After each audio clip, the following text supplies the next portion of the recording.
За сайн байцгаана уу? За энэ захин хичээлийн маань гол сэдэв бол нийгмийн зан үйлийн парадигм түүний тулгуур онолуудыг хэрхэн хэрэглэх вэ гэдгийг бол бихевиорист зан үйлийн онол дээр тулгуурлаж ярих болно. За энэ зургийг та бүхэн харж байна. Одоо энийг монгол хүн бүхэнд бол мэднэ. Марзан Шаргуун зурсан одоо Монголын нэг өдөр гэсэн бүтээлийг бол энд харуулж байна. За энэ бүтээлийг харж байхад бол энд монголчуудын өдөр тутмын янз бүрийн одоо зан үйлдэлийг бол харж байна, тийм ээ. За одоо гол төвд нь бол одоо язгууртнууд хуралдаж байгаа, чуулж байгаа зураг байхад эргэн тойронд нь бол одоо энгийн ардууд өдөр тутмынхаа амьдралын хийдэг зүйлүүдээ хийж, малаа малхан болж, тийм ээ, моройд хамгаалахын хамгаалж, сүү цагаан эдэгээ хийж, эсхий тургаа хийж байгааг бол харуулсан зураг байгаа. Тэгэхээр энэ зураг бол үндсэндээ энэ парадигмын бас ялангуяа нийгмийн зан үйлийн онолын одоо нэг илэрхийлэл болж өгч байгаа. Яг гэх юм бол энэ онолын үүднээс үзэх юм бол бид бүхний нийгмийн зан үйл, бид бүхэн яагаад нэг үйлдэлд нэг хариу өгч нөгөө үйлдэлд өөр хариу үйлдэл өгч идэг юм бэ гэдгийг тайлбарладаг энэ онолын одоо жишээ болж харагдаж байгаа. За дараагийн зурган дээрээс та бүхэн харж байна. Улс төрийн одоо амлалтуудыг бол бид нар харж байна. Тухайлбал бид нэр хэлдэг шүү дээ, монголчууд бол одоо улс төрийн намууданд их янз бүрийн амлалдаг. Тэр амлалтанд хүмүүс итгэхэд одоо санал өгдөг гэж, тийм ээ. Жишээлбэл одоо энд 3 жишээг л хэлж болж л энэ нэгдүгüрт нь одоо Монгол Ардын Хувьсгалт намын өнгөө байр болгоно гэсэн зараар одоо хүмүүс цугларч, олон мянган цугларч одоо бүртгүүлж байгаа нэг зураг харагдаж байна. За мөн дараагийн зүйл одоо өрийг тэглэнэ гэж хэлсэн. Хөгшдөө тэтгэврийн насны хүмүүс өрийг тэглэнэ гэсэн. За үүгээр бол нэг хэсэг нь баярлаж байсан бол нөгөө хэсэг нь бухимдаж, чагс цугларч байсан тэр зүйл байна. За мөн одоо бэлэн мөнгө олгох нөгөө 5-7 1072 хувьцааг одоо зарах тухай, бэлэн мөнгөөр арилжах тухай мэдээ гармагт одоо хүмүүс хэрхэн шаваарлаж одоо энийг зарахын тулд одоо буу ойч дугаар үсгэж ирснийг бол санаж байгаа. Тэгэхээр энэ бүхэн юу харуулж байгаа юм бэ гэх юм бол энэ нийгмийн зан үйлийн парадигм энэ үзэгдлийн өмсийг хэрхэн яаж тайлбарладгийг гэдэг энэ жишээ болох юм болов уу гэж бодож байгаа. Энэ нийгмийн зан үйлийн парадигм бол жогомгүй хүмүүсийн нийгмийн зан үйлийг яагаад гарч байдгийг, яагаад бид нэр тодорхой зан үйлийг үйлдэж байдгийг, яагаад тодорхой үйлдэлээс татгалзаж байдгийг гэдгийг бол тайлбарладаг онол. За үүнийхээ өмнө бол эхлээд нийгмийн зан үйлийн парадигмын талаар товч үзье. За бид нар захин хичээл нэг дээр бол энэ талаар ярьсан байгаа. За энэ бол үндсэндээ сонгогдох төлөөлөгчд нь бол Скиннер, Ватсон гэсэн эрдэмтэд байна. За онлын их сурвалж нь бол бихевиорист болон сэтгэл зүйн олон төрлийн онолуудыг бол хэлдэг. За энэ парадигмын гол төвлөрөл социологийн судалгааны тухай төсөөлөл нь бол хүний зан үйл түүнийг сэтэлжүүлж байгаа хүчин зүйлс гэж ямар байдаг юм бэ гэдгийг бол судлан үздэг. За судалгааны аргууд нь бол илүүтэй туршилт болон ажиглалтын аргуудыг бол ашигладаг ийм парадигм байна. Тулгуур онолууд нь бол бихевиоризм болон солилцооны болон сүлжээний онолууд бол энэ парадигмын тулгуур онолууд болж өгдөг. За энэ удаа бол бид нар зөвхөн бихевиорист онолын талаар бол товч үзэх болно. За солилцооны болон сүлжээний онолуудыг бол одоо бие даасан захин хичээл бол хийгдэх болно. Энэ хичээлийг үзэхийнхаа өмнө бол нөгөө онолыг ойлгож хэрэглэх тухай буюу нөгөө захин хичээл нэг дээр ярьсан онолын хэрэглээг бол товчхон үзэх хэрэгтэй. Тэгэхээр бид нар энэ аливаа онолыг судлахдаа бол нэг хэдэн зарчимыг баримлах хэрэгтэй. Нэгдүгээрт нь тухайн онол одоо өөрийнхөө судалж байгаа зүйлийг хэрхэн яаж тайлбарлаж байгаа юм бэ гэдгийг авч үзэх хэрэгтэй. Хоёрдугаарт нь тухайн онол маань тэр юмс үзэгдлийг авч үзэхдээ ямар ойлголт ухтгууны аппаратыг хэрэглэж байгаа юм бэ? Тэр ойлголт ухтгууны аппаратыг хэрхэн яаж тайлбарлаж байгаа юм бэ гэдгийг бол авч үзэх болно. За гуравдугаарт нь судалгааны ямар аргуудыг тэр онол санал болгож байгаа гэдгийг авч үзэх хэрэгтэй. За иймэрхүү гурван одоо үндсэн шалгуур үзүүлэлтээр онолуудыг аваад үзэх юм бол бид нар тэдгэрийг харьцуулах, тэдгэрийг ойлгох боломжтой болно. Энэ бол одоо та бүхэн энэ хичээлийг судлахдаа санаж байх юм үндсэн одоо арга зүй маягтай зүйл юм байгаа. За ингээд одоо бихевиорист онолынхын тухай бол ярий. За энийг бол бид нар нэр томьёоны хувьд бол нэлээд олон янзаар хэрэглэдэг. За бихевиоризм гэж хэлдэг, за бихевиорист онол гэж хэлдэг, за зарим тохиолдолд бол бихевиорист социолог гэж нэрлэдэг. За мөн Монгол дээр бол зан үйлийн онол, зан үйлийн үзэл баримтлал гэж бол хэлдэг. За бид нар энэ утга санааг аль нэг нь хэрэглээ явуулчихна. Гол утга санаа нь бол ижлэхэн давхарч байдаг учраас одоо ярианы явц магадгүй энэ нэр томьёо бол харилцан хэрэглэгдэх магадaltaй. Гэхдээ энэ утга санаа бол нэг утгаар нь бол авч ярих болно.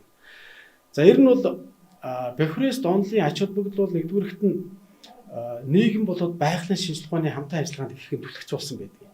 Ялангуяа байгалийн шинжилгээ ухаан болон одоо нийгмийн амьд организмуудын талаарх судалдаг байгалийн шинжилгээ ухаан тийм ээ. За түнчлэн ангаах ухаан зэрэг байгалийн тодорхой шинжилгээ ухаануудын мэдлэгийн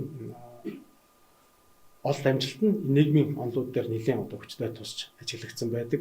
Энэ онолго бол өөрөө нийгмийн онолын тийм хэрэглээний шин чанарыг бол их нэмэгдүүлсэн. Тухайлбал бизнесийн удирдлага дээр бол энэ онол маш хүчтэй ашиглагддаг. За хөдөлмөр эрхлэлтэй холбоотой зүйл дээр хөдөлмөрийн эдийн засаг дээр хүчтэй ашиглагддаг. Өөрөөр хэлбэл энэ онол бол зөвхөн онолын хэрэглэнээсээ илүүтэй мөн хэрэглээний тал руу орж өгснөөр боловсролын онолын сэтгэлгээнд бол ихэнх ач холбогдолтой болсон гэж судлаач үздэг. За нөгөө талаас бол туршилтын судалгаа гэдгийг бол одоо нэлээд урагшлуулж нийгмийн одоо тодорхой жишээн дээр энэ туршилтыг бол авч үзэх боломжийг бол оруулж өгснөөр бол онцлог байдаг. За үүгээр одоо энэ Бухарест онолын ач холбогдлыг бол судлаачдад тэмдэглээ хэлж байгаа. За орчин үеийн Бухарест сургаалын одоо үндсэн хэдэн зарчим байна. Хүний зан үйл үйлдэлийн загвар гэдэг бол ерөөсө хоёр хүчин зүйлээс хамаарна. Нэгдүгээрт нь өдөөлт буюу стимул түнд үзүүлсэн хариу үйлдэл гэсэн ийм утга санааг явуулж байгаа. За өдөөлт гэж юу юм бэ гэх юм бол ихэвчлэн нөгөө одоо бидний ярьдаг ташуур болон танзуур арга гэж ярьдаг тийм ээ. За тодорхой үйлдэл хийгээд хийснийхэн төлөө шийдэгч байгаа бол энэ маань бол ташуур болж байдаг. Тодорхой үйлдэл хийснийхэн төлөө одоо шагнаж урамшуулж байдаг бол энэ маань бол танзуур болж байдаг тийм ээ. За энэ бол энэ утгаараа бол урамшуулал шийтгэл гадаад орчин нөлөөлөх гэсэн санааг бол энэ стимул буюу өдөөлт бол өөртөө агуулж байдаг. За түрүүн одоо бид нэр эндээс харсан улс төрийн амлалтууд бол жохомхоо одоо энэ өдөөлт нь болж өгч сонгогчд одоо янз бүрийн зүйлийг амлаж тэгээд амлсныхаа хариудад хүмүүс тэдгээрийг сонгодог гэсэн энэ схемээр тулгуурлаж одоо энэ үйл ажиллагаа явагддаг юм байна гэж ойлгож болно. За ингээд өдөөлтөнд болох хүн бүр тодорхой хариу үйлдэл хийж байдаг. Хариу үйлдэл буюу одоо reaction байгаа. За энэ хариу үйлдэл бол ихэвчлэн тийм хөндлөнгөөс удирдагдсан манипуляцид автагдсан шинжтэй байдаг юм а гэж энэ Бухарест онолын төлөөлөгч үзэж байгаа. За энэ бол өнөөдрийн Монголын одоо нийгмийн амьдралд бол маш хүчтэй харагдаж байдаг тийм ээ. Монголчуудын одоо улс төрийн үйл амьдралд одоо популизм гэдэг нэг шинэ зүйл маш хүчтэй орж ирлээ. За энэ бол жохомхоо бидний зан үйлийг удирдах чиглэсэн одоо улс төрийн намуудын одоо үйл ажиллагаа юм а гэсэн санааг бол бид нар бас хэлж болж байгаа. Энэ бол энэ санааг бол нэлээд хүчтэй тулгуурлаж авч үздэг. За хол төлөөлөгчдийн хувьд бол Ватсон скэнер гэж бид нар хэлсэн. За скэнерийн хувьд бол Ватсны одоо бихевиоризмаас ялгаатай нь бол тийм радикал шинжийн бихевиоризм гэж хэлдэг. За энийг дээр скэнер дээр ярихдаа бол тодорхой авч үзэх болно. За ингээд энэ зургийг харж байна. Эндээс бол одоо хүний санаа бодлыг хүнийг систем гэж үзэх юм бол ийм хоёр замтайгаар бол энэ зам үйл өрнжээдэг гэж үзсэн байна. Нэгдүгээрт нь бол оролт, нөгөөх нь бол гаралт. За эндээс бол нөгөө оролт гэдэг нь стимул буюу өдөөгч байж байдаг. За эндээс гарах хариу эргэн үзүүлэх хариу үйлдэл бол output буюу response reaction хариу үйлдэл гэсэн юм санаагаар гарч иж идэг. Жохомхоо хэрвээ надад ийм зүйл таалагдах юм бол би энэ үйлдэлийг хийх бол хэрвээ энийг хийхгүй бол би энэ үйлдэлийг хийхгүй ч гэдэг юм уу. Энэ бол жохомхоо одоо бидний нөгөө өдөртмөн амьдрал дээр хэрэгжилж идэг. Хариутай бол бариутай гэсэн энэ зарчмыг бол жишээ болгож авч тайлбарсан. За жохомхоо энэ системээр бол хүний зан үйл өрнөж идэг юм гэсэн санааг бол энэ онлайн төлөөлөгч үзсэн байна. За Ватсон энэ Америкийн сэтгэл зүйч эрдэмтэн байгаа. За энэ хүн бол ерөнхийдөө бихевиоризмыг бол дараах байдлаар тайлбарсан байна. Нэгдүгээрт нь зан үйл гэдэг бол ер нь гадаад орчны өдөөлтөнд бие организмын үзүүлж байгаа хариу үйлдэлийн зохицсон байна. Зан үлийн томьёоллыг бол дараах байдлаар харуулж өгсөн. Өдөөлт нэмэх нь хариу үйлдэл гэсэн ийм санааг бол хэлсэн байна. Нийгмийн Бухарест онолын одоо төлөөлөгчдийн эдлийг дахин дурдъя. Нэгдүгээртнийд бол бид нар Ватсон Америкийн сэтгэл судлаачийг тооцсон үздэг. За мөн Орсын эрдэмтэн Иван Паул бол энд ордог.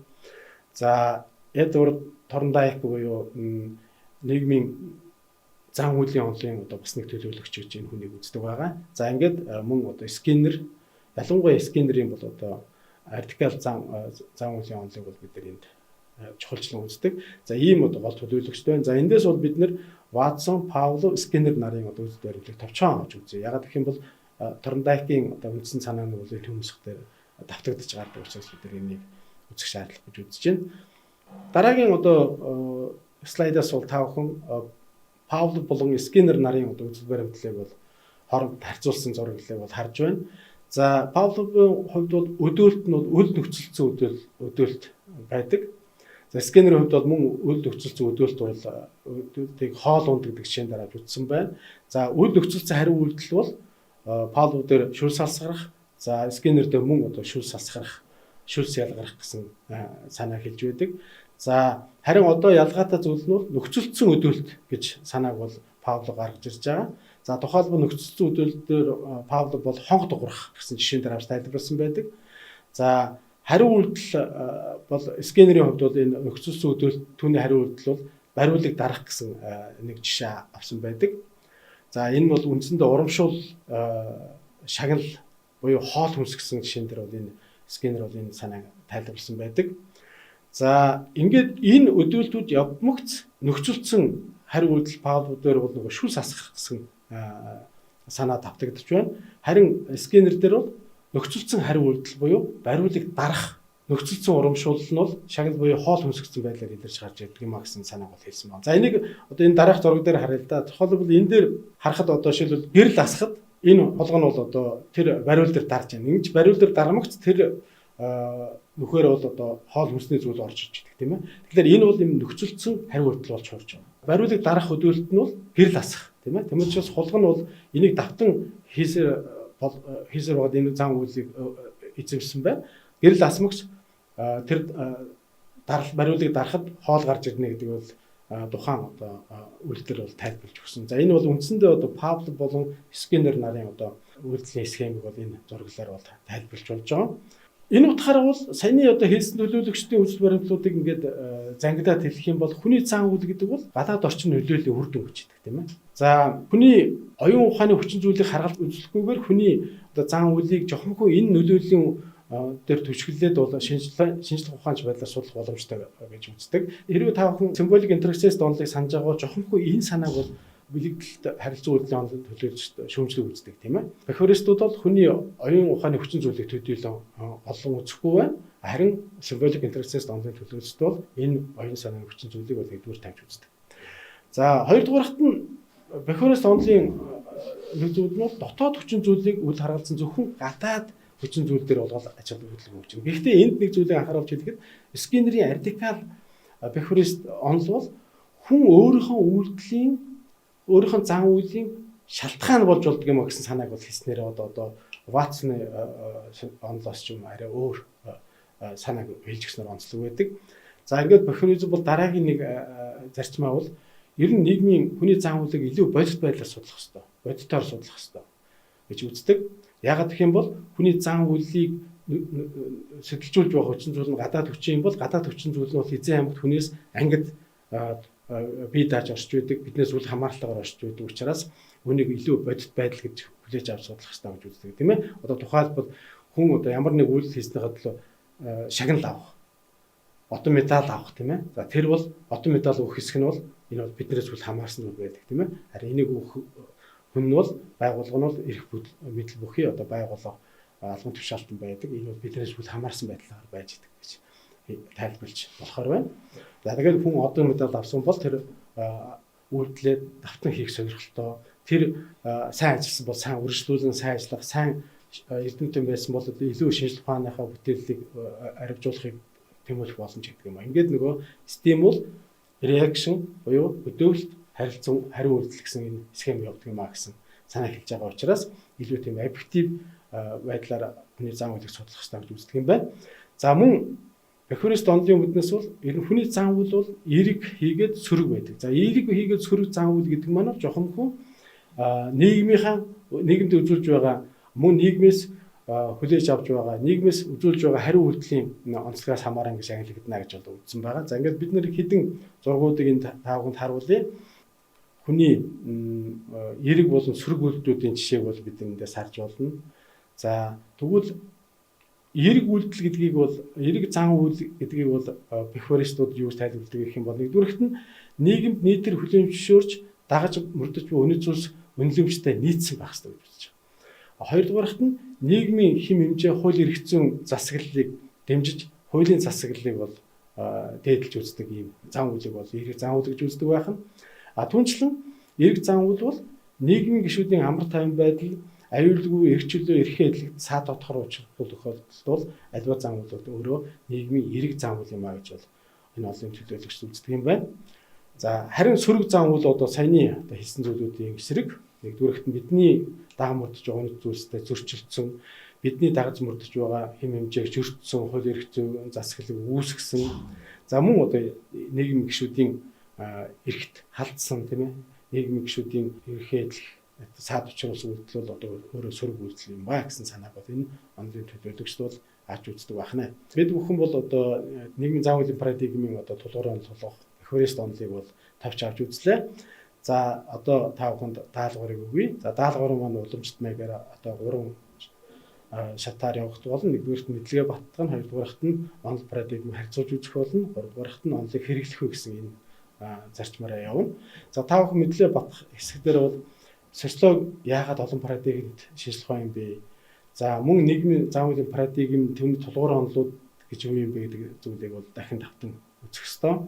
Хоёрдугаарт нь та бүхэн нийгмийн зан үйлийн парадигм болон нийгмийн баримтсалтын парадигмыг хооронд нь харьцуулан үзэх болно. Тэдгээр онлын одоо ижил төсөөтэй болон ялгаатай шинжийг бол гаргаж ирэх болно. За гуравдугаарт нь онлыг хэрэглэх ур чадвараа хөгжүүлэхийн тулд өдөр тутмын зан үйлийн нэг хэлбэрийг та бүхэн сонгож аваад түүндээ өдөөгч болон хариу үйлдэл гэсэн схемүүдээс шинжилгээ хийж тайлбарлах хэрэгтэй байгаа. За энийгээр бол бидний одоо даалгавар бол төгсгөл болж байна. За ашиглах ном зохиолыг бол та бүхэн энэ одоо чагсаалтаас харж байна. За энэ чагсаалтын дагуу ном зохиолуудаас ирэхээс гадна та бүхэн захин өмнөх одоо захин хичээлүүдийг бол бас дахин давтан үзээрэй. Мөн нэмэгдэл даалгавруудыг бол МОС-ийн сургалтын системээр бол та бүхэнд явуулах болно. За анхаарал тавьсанд баярлалаа.